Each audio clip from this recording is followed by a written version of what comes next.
საქართველოს პარლამენტმა ნარკოდანაშაულთან ბრძოლა მასშტაბური ანტინარკოტიკული რეფორმით უკვე დაიწყო. ხელისუფლების მიზანი ნარკოტიკების მოხმარების, უკანონო ვაჭრობისა და ნარკოდამოკიდებულების გავრცელების წინააღმდეგ ეფექტური ბრძოლა, მომავალ თაობებზე ზრუნვა და ჯანსაღი ცხოვრების პოპულარიზაცია არაც ხელს შეუწყობს საზოგადოებრივი უსაფრთხოებისა და ჯანმრთელობის დაცვას. ამ მასშტაბურ რეფორმას დადებითად აფასებენ ნარკოლოგები. სპეციალისტები აცხადებენ, რომ ანტინარკოტიკულ პროპაგანდას და ჯანსაღი ცხოვრების წესის პოპულარიზაციას ქვეყნის დიდი მნიშვნელობა აქვს. ფსიქოთერაპევტები ამბობენ, რომ მარიხუანასა და მცენარე კანაფს, ისევე როგორც სხვა ნარკოტიკულ საშუალებებს, ადამიანის ჯანმრთელობისთვის ძალიან მძიმე შედეგები მოაქვს. იყო ესეთი მცდარი აზრი, რომ არ აქვს კანაფს დამოკიდებულება. აბსოლუტურად მცდარია კიდევ ვიმეორებ ეს აზრი, კანაფს აქვს ძალიან ძლიერი დამოკიდებულება და მინდა გითხრათ, ერთ-ერთი ყველაზე ძნელად მოსახსნელი ნივთიერებაა. ბიოქიმიურად ძალიან მოქმედებს ცენტრალურ ნერვულ სისტემაზე, ისევე როგორც რა თქმა უნდა სხვა ნარკოტიკი, მაგრამ ესეც და იწვევს მთელ რიგ მენტალური ჯანმრთელობის დარღვევებს. მაგალითად 2022 წელს არის ესეთი გავლენიანი სამედიცინო ჟურნალი Lancet, რომელმაც დაადასტურა, რომ შიზოფრენიის დიაგნოზი 10%-ით გაიზარდა, მარტო იმიტომ, რომ კანაფის მოხმარების ბანალიზაცია მოხდა. ესე იგი, ყველაზე მეტად რა თქმა უნდა არიან ახალგაზრდები, ვისაც ეს ეხება. საზოგადოება ვერ ფუნქციონირებს მხოლოდ ადამიანების კეთილი ნებით თუ რაღაცა შეგნების საფუძველზე. დასჯადი უნდა იყოს ეს რეალიზება, იმიტომ რომ ძალიან ბევრ ადამიანს ვხედავ ყოველ დღე, რომლებიც აქედან 10% მაინც ამბობს, რომ რო არ შემოეთავაზებინათ, ალბათ არ დავიწყებდი. ნარკოდამოკიდებულება, რომ საგანგაშო ნიშნულზე ამის შესახებ სარეაბილიტაციო ცენტრი ნებას ხელმძღვანელი კონკრეტულ სტატისტიკაზე დაყრდნობით საუბრობს. თამაზ ტუღუშის თქმით, რეაბილიტაციისთვის მის ცენტრს ბოლო პერიოდში საკმაოდ ბევრი ადამიანი მიმართავს. სარეაბილიტაციო ცენტრის დამფუძნებელმა ისაუბრა იმ მძიმე შედეგებზეც, რომელიც ნარკოდამოკიდებულებას მოაქვს. აღნიშნა, რომ მარიხუანა არის ერთ-ერთი ყველაზე მძიმე ნარკოტიკი, რომელიც ადამიანის ფსიქიკას ანადგურებს. ყოველი მეოთხე მარიხუანას მოიხმარს, რომელზეც ამბობენ, რომ მარიხუანა არ არის თურმე მძიმე ნარკოტიკი და საიდან მოიტანეს ეს არ ვიცი, მაგრამ დღესდღეობით შემიძლია ვთქვა თამამად, რომ დღევანდელი მარიხუანა არის ძალიან მძიმე ნარკოტიკი და ეს რაღაცა ჰიბრიდული ჯიშები, რომელიც არის, საერთოდ არ ვიცით რას იწვევს. ანტინარკოტიკულ რეფორმას დროულად და საჭიროდ მიიჩნევენ სასულიერო პირები. მღვდელ მსახურების თქმით, აუცილებელია კანონის გამკაცრება ნარკოტიკების გამავრცელებლების მიმართ და საჭიროა, რომ სახელმწიფო პოლიტიკა ნარკოტიკების წინააღმდეგ უფრო ხისტი იყოს. კანონის რეუნება რომ დაიჟება თამკაცრად. აი შიშის გამო ბევრი ადამიანი თავს შეიკავებს და რაღაცნაირად ფიქრობთ, რომ შედეგს გამოიღებს. თუკი ადამიანს საკანონმდებლო დონეზე აქვს მიწოდებული, რომ დაიჟება ამ ქმედების გამო და ის მაინც ჩადის ამ დანაშაულს. არამხოლოდ მოიხმარს, არამედ ავრცელებს ასაღებს. როდესაც ჩვენ მოვხდით და დეკრიმინალიზაციას მოვახდენთ, ან რაღაც ლიბერალიზაციას მოვახდენთ ამის, ის მეტად შეიკავებს tas ნარკოტიკების გამო, ნაკლებად შეიკავებს, არ შეიკავებს. აუცილებლად საჭიროა, რომ ეს საკითხი მოქცეული იყოს გარკვეული საკანონმდებლო წნეხის ქვეშ.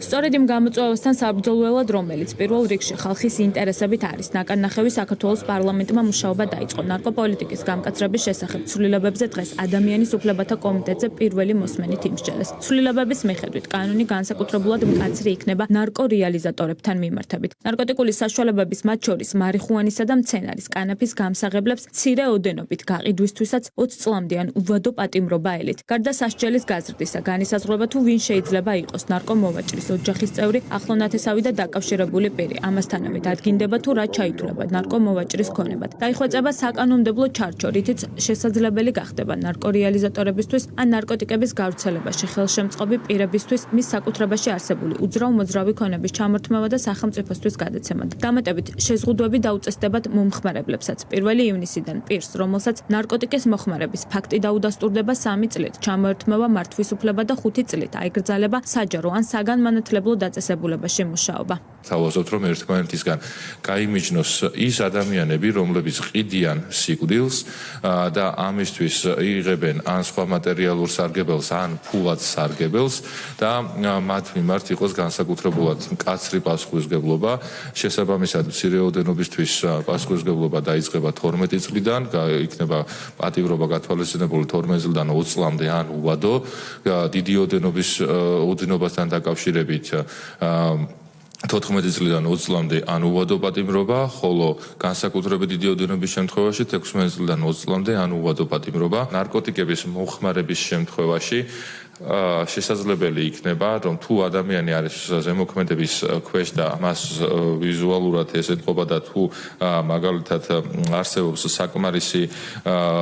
საკმარისი შესაძლებლობა იმისა, რომ პოლიციას გაუჩნდეს მისი გადამოწმების საშუალებას, თავაზობს ორ ვერსიას, ან პოლიციელთან ერთად თვითონ წავიდეს პოლიციელი დაეხმარება და გადაიყვანს მას შესაბამის ტესტირების დაწესებულებაში, სადაც ჩაიტარებს ტესტს, ან მეორე არ გაყვება პოლიციელს, თვითონ ექნება 8 საათი იმისათვის, რომ ჩაიტაროს ტესტირება და 24 საათის განმავლობაში შესაბამისი დასკვნა წარუდგინოს სამართალდამცავ ორგანოს. ნარკომომხმარებლის შემთხვევაში ჯაჟარიმება იქნება 500-დან 2000 ლარამდე, ან ადმინისტრაციული პატიმრობა 60 დღემდე ვადით. და რაც მნიშვნელოვანია, განსხვავებით კანონის მოქმედი რედაქციისგან, იმ შემთხვევაში თუ ადამიანი არის ნარკომომხმარებელი, მას 3 წლის ვადით შეეზღუდება მართვის მოწმობით სარგებლობა, ხოლო 5 წლის ვადით საჯარო სამსახურში დასაქმება, პედაგოგიური საქმიანობა. წლების მანძილზე გარედან ხელოვნურად იყო თავს მოხეული ლიბერალური ნარკოპოლიტიკა, რომელმაც ეს პრობლემა კიდევ უფრო მეტად გაამწვავა და კიდევ უფრო მეტ ოჯახს შეეხო ჩვენს ქვეყანაში ნეგატიურად, ვიდრე საპირისპიროდ მოხდებოდა და როგორც ჩანს გარედან მოხევის მიზანი სწორედ ესეც იყო, რომ ნარკო დანაშაულის და პრობლემის მეტი სიმწვავე მეტ ადამიანს შეხებოდა და მეტ ოჯახს შეხებოდა საქართველოში. ამიტომ ჩვენთვის მნიშვნელოვანი არის, რომ ამ პროცესებს წინ ავღუდგეთ სამართლიანი და ეფექტური და მკაცრი, რა თქმა უნდა, გზებით. მმართველი გუნდი ანტინარკოტიკული რეფორმის აუცილებლობას თაობებზე ზრუნვის მიზნითა და საზოგადოების დაკვეთით ხსნის. სახელმწიფო გუნდში ამბობენ, რომ ნარკოდანაშაულთან ბრძოლის ფარგლებში სახელმწიფო მომხმარებლებს რეაბილიტაციისთვის სპეციალურ პროგრამებსაც შესთავაზებს. როგორც ქართულ ოცნებაში ამბობენ, კანონი არის მნიშვნელოვანი მექანიზმი, თუმცა ნარკოდამოკიდებულებასთან ბრძოლა სხვადასხვა მიმართულებით უნდა გაგრძელდეს. სწორედ ამ მიზნით სახელმწიფო გუნდს აქვს აქტიური კონსულტაციები ნარკოდამოკიდებულების მკურნალობის ფორმებთან დაკავშირებითაც. სამწუხაროდ ჩვენ ვხედავთ ნაცმედიების წარმომადგენლებისგან და ნაციონალური მოძრაობის კლასტერში შემავალი სხვადასხვა ადამიანისგან ამორალურ განცხადებებს, ქმედებებს ჩვენის გაგვიკვირდებოდა, რომ პირიქით რაიმე კარგი ეთქვათ იმ ინიციატივასთან დაკავშირებით, რომელიც უმნიშვნელოვანესი არის ჩვენი ქართული ხალხის მომავლისთვის და ახალი თაობისათვის და საუბარი, როდესაც არის ნარკოტიკების გამყიდველებზე და გამსაღებლებზე პასუხისმგებლობის გამკაცრება და როდესაც ასეთი ადამიანები საუბრობენ, რომ თითქოს შემზღუდველი იქნება რაიმე ცვლილებებიდან გამომდინარე მე პრაქტიკაში ამ ყველაფრის ასრულება, თითქოს გამოდის, რომ ეს ადამიანები გულშემატკივრობენ ნარკოტიკების გამსაღებლებს და ესეც არ უნდა იყოს შემთხვევითი, იმიტომ რომ ჩვენ არაერთხელ გვაქვს გაცხადებული, რომ მათ შორის ამ ფსევდოლიბერალური პოლიტიკიდან და თავსმოხვეული ნარატივებიდან გამომდინარე საზოგადოებაში ვრცელდებოდა არაერთი პროპაგანდისტული განცხადებები, პროპაგანდისტული ნარატივები, რომ თითქოს არსებობს ესეთი ნარკოტიკები, რომელთა ზოგადად ნარკოტიკების მოხმარება პრობლემას არ წარმოადგენს და ეს ყველაფერი მიმართული იყო იმისათვის, რომ განადგურებულიყო ქართული გენოფონდი. ეს არის გამოწვევა სახელმწიფოს წინაშე, რომლის მიმართაც სახელმწიფო უნდა იყოს ბუნებრივია ადეკვატური და ყველა ის ცვლილება, რაც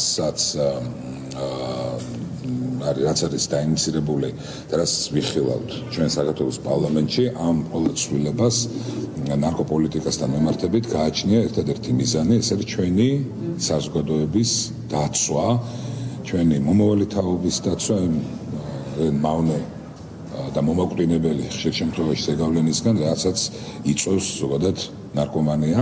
საკანონმდებლო პაკეტის მიხედვით ცვლილება 8 სხვადასხვა კანონში შედის, მათ შორის არის სისხლის სამართლის კოდექსი, ადმინისტრაციულ სამართალდარღვევათა კოდექსი, კანონი ორგანიზებული დანაშაულისა და რეკეტის შესახებ და სხვა. ნარკოპოლიტიკის გამკაცრების ფარგლებში სისხლის სამართლის კანონმდებლობას რამდენიმე ახალი მუხლი ემატება. რეფორმის შემუშავებაში აქტიურად იყო ჩართული როგორც საპარლამენტო უმრავლესობა, ასევე საპარლამენტო ოპოზიციაც. ანტინარკოტიკული და ჯანსაღი ცხოვრების წესის პოპულარიზაციის კამპანიის ერთ-ერთი მთავარი ინიციატორი საქართველოს პრეზიდენტი მიხეილ ყაველაშვილია.